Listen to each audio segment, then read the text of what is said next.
धारावी पुनर्विकास प्रकल्पाच्या भूमिपूजनाविरोधात धारावी बचाव आंदोलन समिती आता आक्रमक झाल्याचं पाहायला मिळत आहे। भूमिपूजन स्थळाजवळ साखळी उपोषण ते करणार आहेत। माटुंग्यातील आरपीएफ मैदानात पुनर्वसनाचा भूमिपूजनाचा कार्यक्रम होतोय आणि पुनर्वसनाचा विकास आराखडा जाहीर झालेला नसताना थेट भूमिपूजन कसं असा सवाल या आंदोलकांकडून सध्या उपस्थित केला जातोय। महत्त्वाची बातमी आपण सध्या पाहतोय। तर या संदर्भात अधिकची माहिती जाणून घेऊयात। आमच्या प्रतिनिधी शिल्पा सध्या आपल्यासोबत आहेत। शिल्पा, महत्त्वाची बातमी आपण सध्या पाहतोय। धारावी बचाव आंदोलन समिती आता आक्रमक झाल्याचं पाहायला मिळत आहे। नेमकी त्यांची मागणी काय?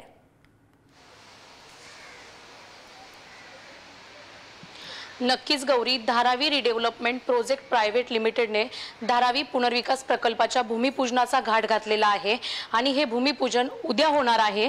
मात्र याची कोणत्याही प्रकारची अधिकृत घोषणा करण्यात आलेली नाही।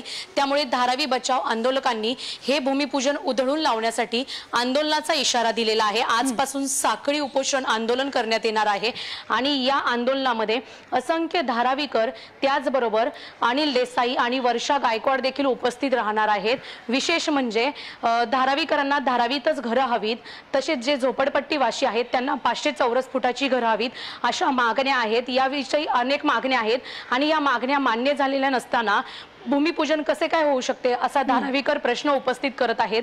त्यामुळे एकीकडे धारावी पुनर्विकास प्रकल्पाचे भूमिपूजन आणि दुसरीकडे धारावी बचाव आंदोलकांचे हे उपोषण होणार आहे। त्यामुळे हा वाद चांगलाच रंगणार असल्याचं पाहायला मिळत आहे गौरी। हो, नक्की शिल्पा, या सर्व घडामोडींवर असंच लक्ष ठेवून राहा। तुर्तास धन्यवाद दिलेल्या सविस्तर माहितीसाठी।